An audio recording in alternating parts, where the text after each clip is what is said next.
things to you. I was pretty nervous. I mean, I only got like 10 hours of sleep last night. You know, it's like, oh. Less than your usual 12. Yeah.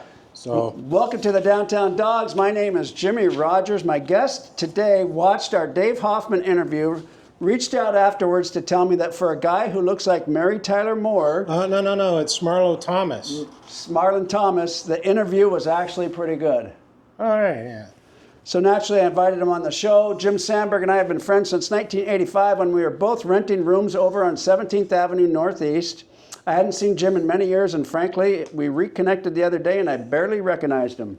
Yeah, well. Apparently, time's been pretty good to Mary Tyler Moore, much better than it's been to Jim. It's Marlo Thomas from the show from that girl. Thomas. Looks like you haven't missed any meals, Jim.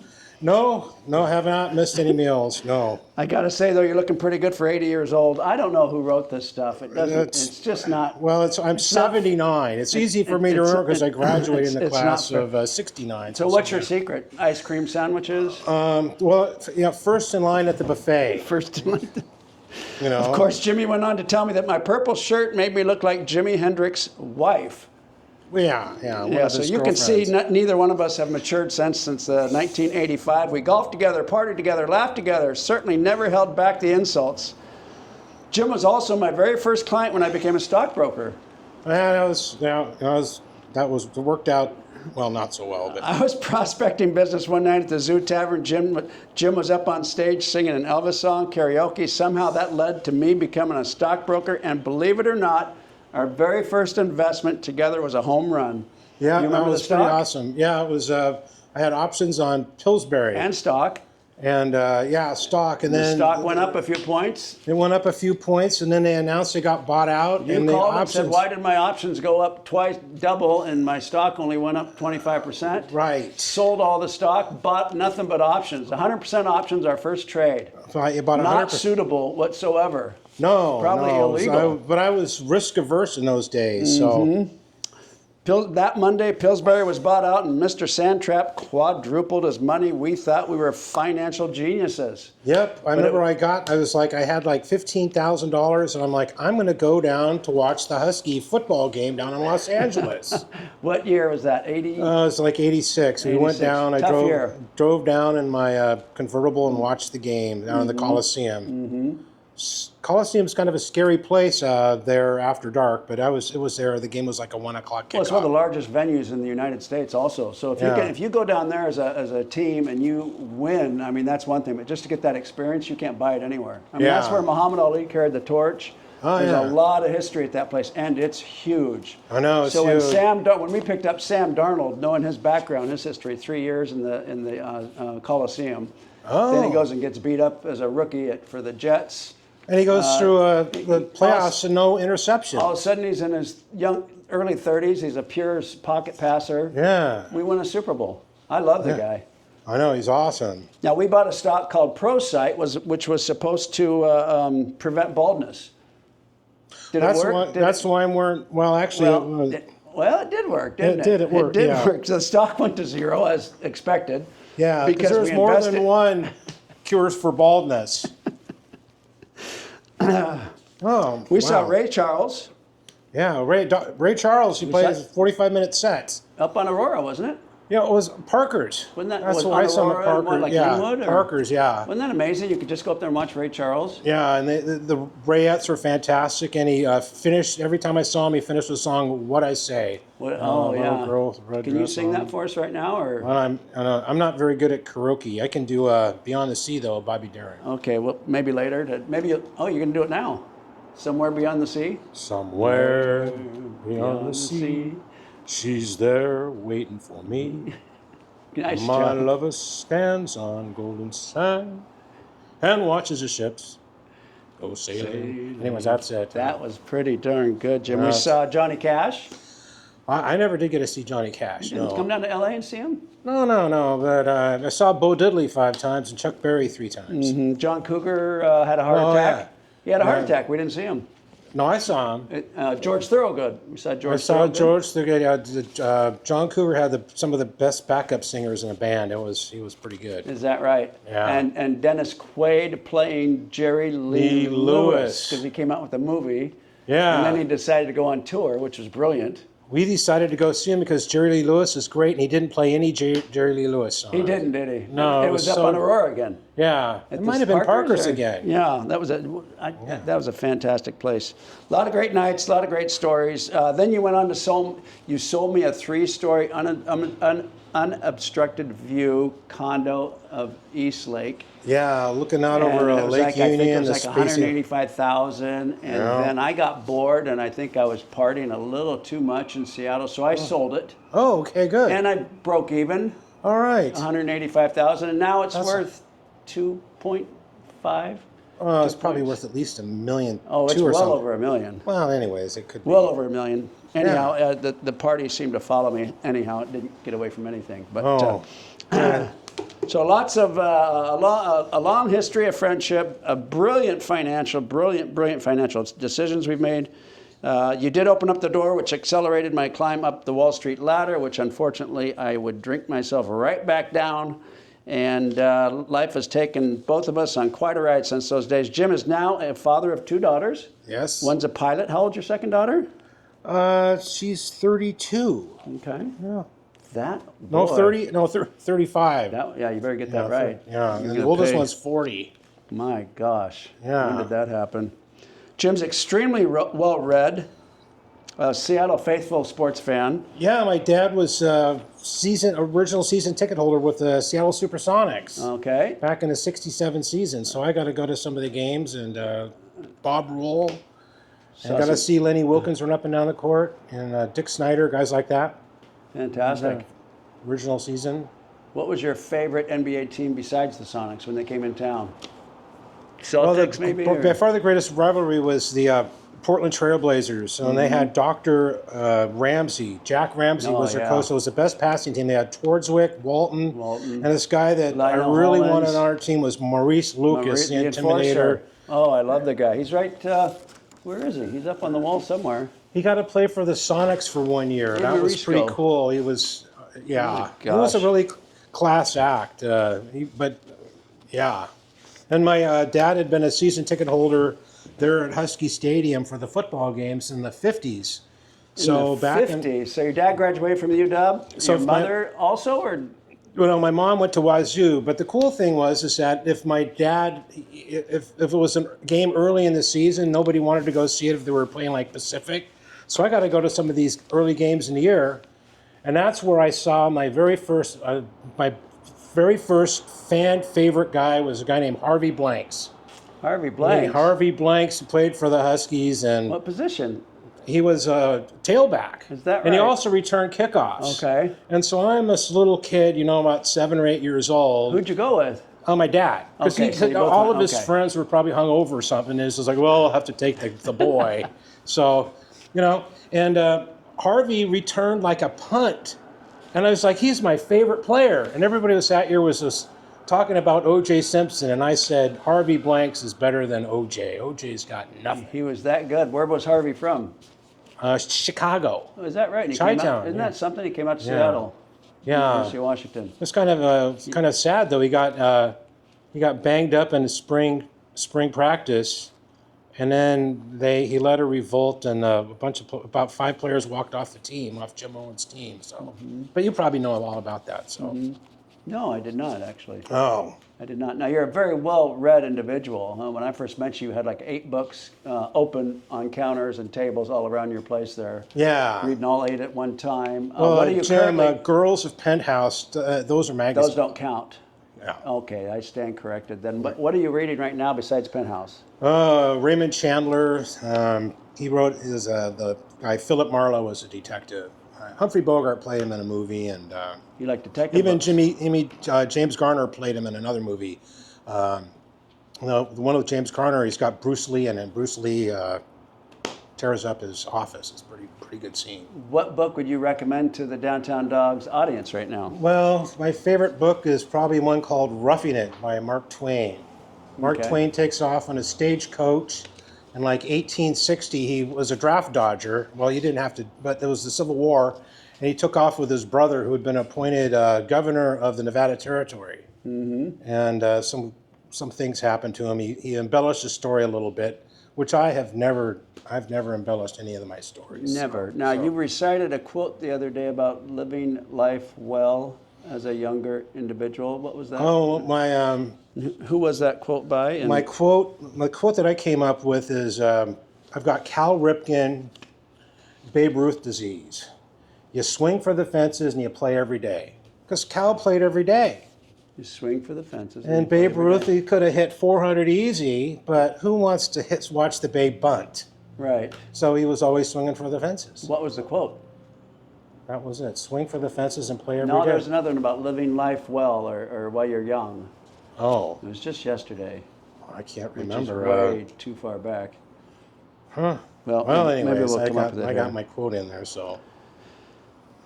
Well, what are you looking forward to in the next 40 years, my friend? Next 4 years? 40. Oh, 40. Well, my goal is I saw the bicentennial. I was 15 years old. I want to make it to see the tricentennial.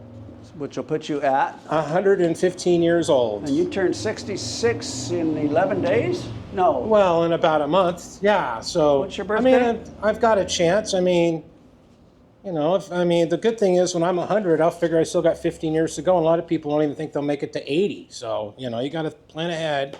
Okay. So. And your father and mother met in high school?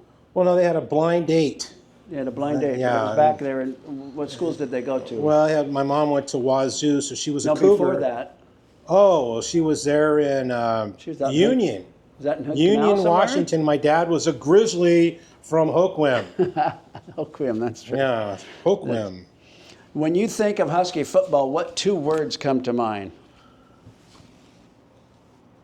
Oh man, I was such a huge fan, and they're a pretty awesome team. I always like the Huskies. What was the most exciting offense that you've ever seen on Montlake?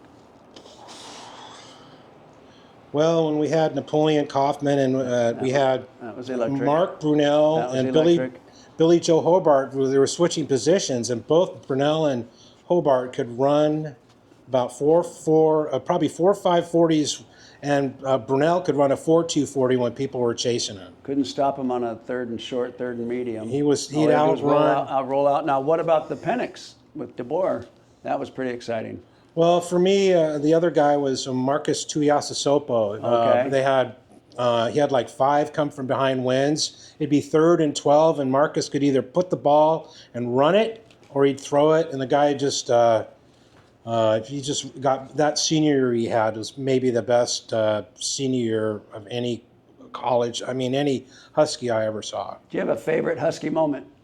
Well, it was, I was a season ticket holder, and it was, we played USC, and USC had this quarterback named Pete Marijuanovich. And Redhead. Ginger. Yeah, a ginger. I think it might have been from Canada or something. Probably. But anyways, we won 31-0, and the quote in the paper the next day, Marijuanovich said, "All I saw was purple," and we were sitting in a section, and there was like 20 old fat guys that we were funny as hell, and we were cheering, and it was the greatest game I ever We were holding court. And it was and we'd go up and down depending on where the ball was. Yeah. We'd go from the 20 to the 20 because we were down in the second or third row, close to the field, wasn't it? Or and it was an early game. It was early September, and at halftime in those days, I was so young, I'd go down and I'd swim in the Montlake Cut and then come back and watch. And I had some beer stashed under a tree out there, and so shocker. Yeah. Favorite Husky play? It was at a USC game, and it was pouring down rain, and it didn't quite work out, but we had Warren Moon as quarterback, and it was pouring down rain, and it was like 3rd and 15, and Warren took off, and he ran 72 yards down the field. He broke 3 or 4 tackles, knocked a couple of guys over, but he didn't have any downfield blocking, and they stopped him on about the 5-yard line, but that was...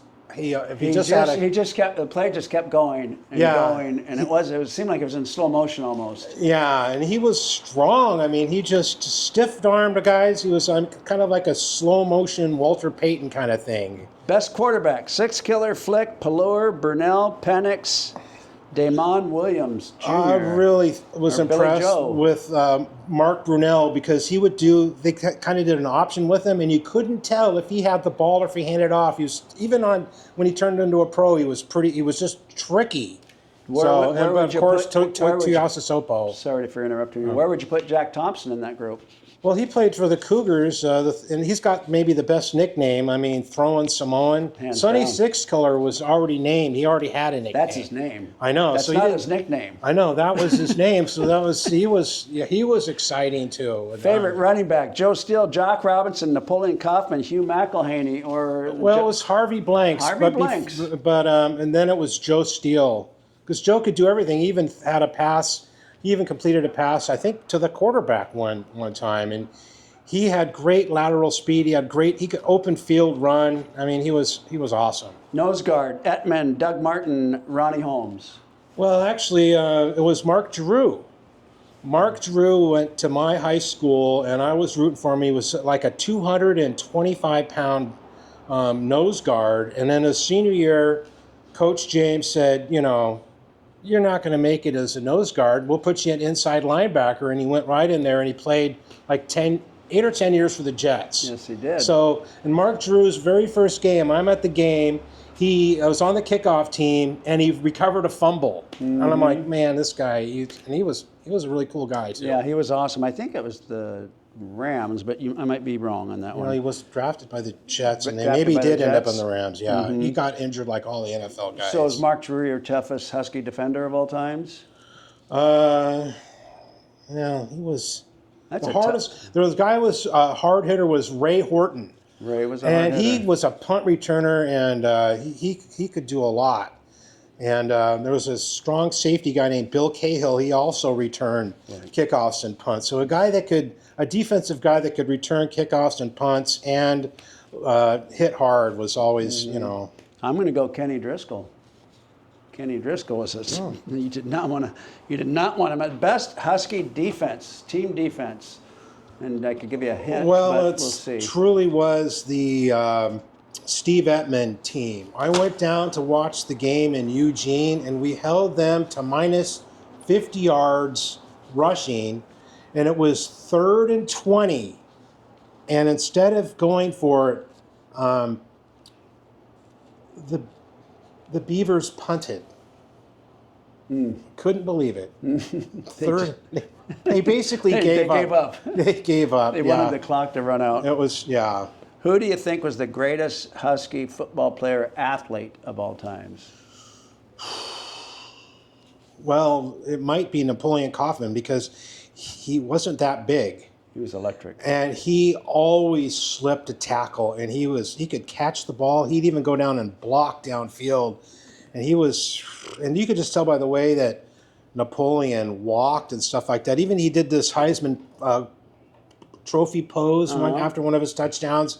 So he had everything. I mean, he would charm. He was so fast, he had a hard time getting his footing the first year. Do you remember that? Well, that was must have been the AstroTurf out there because it was pretty much raining and he slipped. But he figured everything out. He kind of ended up with kind of like a spider move, and he kind of, anyways. Greatest Husky athletic director. Was Mike Lude. Yeah, getting Don James. I mean, I remember going to the university driving range and seeing Don James, and I mean, he was kind of a short little guy, and talking to some of these ex-football players, it's like, how could you be so nervous around this guy? It looks like a puff of wind could blow him over. Mm-hmm. But yeah, Don James turned out, the ex-quarterbacks turn out usually to be pretty good coaches in football, just like ex-catchers in baseball. Safe to say that your favorite Husky memory was the Marijuanovich, Ettman. Yeah, well, actually, it went down to the first Rose Bowl. Joe Steele and Warren Moon. We beat Iowa 28-0, and my buddy came up with a slogan. It was "Black Eyes for the Hawkeyes." And we also had this head coach, and his name was Hayden Fry. We called him Fry Hayden. So he liked to run trick plays. Yeah, and that was we had this guy that was Jock Robinson. No, that was the '84. That was the 80. No, that was 82. That was the '83 Rose Bowl. I got them mixed up. And no, Joe Steele and against Michigan. We beat Michigan, and no Husky like Bo Schmenacher. Nobody. I mean, Michigan just, yeah. Now, if I could give you one ticket, either the Mariners Game 7 of the World Series, Huskies in a national championship, or the Seahawks in a Super Bowl, which ticket would you take? You can't sell it. Well, I'd want to go to the Mariners game. You would? Yeah, because I wanted to be Babe Ruth. I just thought I'll just be Babe Ruth at 700 or 800 home runs. And he was a pitcher. And he was a pitcher, and the good thing is I have his appetite, so I've got the Babe Ruth belly. That's all I'm not even a left-handed. I didn't know he was a left-handed. Well, we can work on that. Like 8 or 9. Just make sure you keep the stomach. Yeah, for now. You don't want to get the left-handed swing down and then get skinny. Well, actually, I can hit left-handed. Yeah. You can. Yeah, but not very well. But you can't hit right, even. I mean, can you? I can. Yeah, I can. I'm a switch hitter. You were famous for a hook shot, as I recall, but that was like in junior high, or? Yeah, I was went to school there at Mercer Island High School, and we had Ed Peppel as a coach, and there was this great basketball team for 35 years. So, if you could have one meal with one beverage. Well, it would be probably I'd take 2 cheeseburgers. Are you making them yourself, or you? And a side order of pork nachos with lots of guacamole, and pico de gallo, and probably a couple of pitchers of Rainier beer. Right. Vitamin R. What are your? It's like the pirate. What are your daily non-negotiables? Daily non-negotiables. Things you're going to get done no matter what. Oh. Well, swing for the fences and play every day. Okay, I like that. So, are you spiritual? Very spiritual, yes. Do you have a favorite sound? Well, I kind of like the way the wind rustles through pine trees. There's not that many pine trees over here, but if you go to eastern Washington, you got these ponderosa pine trees. I love to play in a golf course with towering pine trees and sagebrush and hear the wind whistling through there. Didn't you hold the record for downhill, it wasn't skiing, snowboarding? Did you have the record at one of the local mountains? Oh, X amount of runs per... I used to go up 50, 55 times a year as a snowboarder. I don't hold any record. So you go 55 times, but how many runs would that equate to? Well, I probably had the biggest board. My board was 195 centimeters, which is like 6'3". Mm-hmm. So... Do you have a go-to song?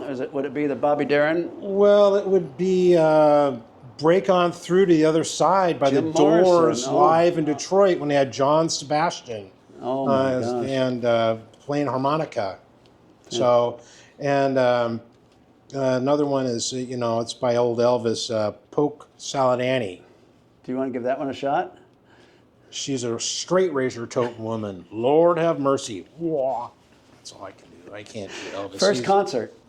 Blue Oyster Cult, Bob Seger, and a guy named, it was Mahogany Rush. It turns out Bob Seger stole the show. Went to see Blue Oyster Cult, and they were a disappointment. Yeah, I agree with that. Now, where was that concert? That was at the Seattle Coliseum. Fantastic. First movie? The Flight of the Phoenix with Jimmy Stewart. Very well. Biggest fear? Probably. Rats. Is that right? Yes, I'm not that fond of rats. I remember watching this movie called Heaven Help Mr. Allison with Robert Mitchum and Deborah Kerr, and this rat crawled across his back when he was trying to steal some food from the Japanese camp, and I just... Best advice you've ever received? Well, it was from my dad. In golf, you only have one best round of your life and one best round of the year. So... every now and then you're playing with somebody and said, I shot a 75 last week, and they shoot 110 and they're all pissed. It's like, you only get one best round of your life. So, through all the craziness, you remained a loyal friend, James. What do you think makes a friendship survive 40 years? Forgetfulness. Perfect. What advice do you have for the next generation?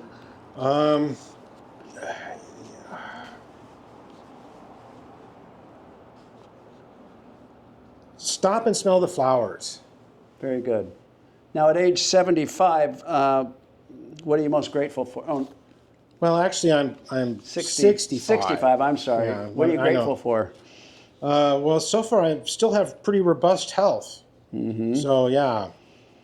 And when you arrive at the pearly gates, What would you like to hear St. Peter say? Let's say St. Pete. You know, I cracked the joke already, but yeah, I never missed a meal and first in line at the buffet. And that's like, what you want to hear St. Peter say? Well, no, you got to plead your case.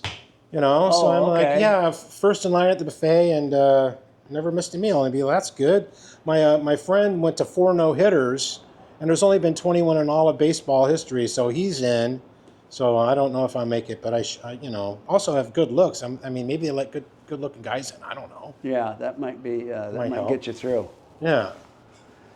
From the heart of Seattle, my name's Jimmy Rogers. This is James Sandberg. Together, we are the Downtown Dogs. Thanks, hey, Jimmy. take care, Chief. Yep, good to see you, pal. All right. Whew. How much longer do we have to go? All day.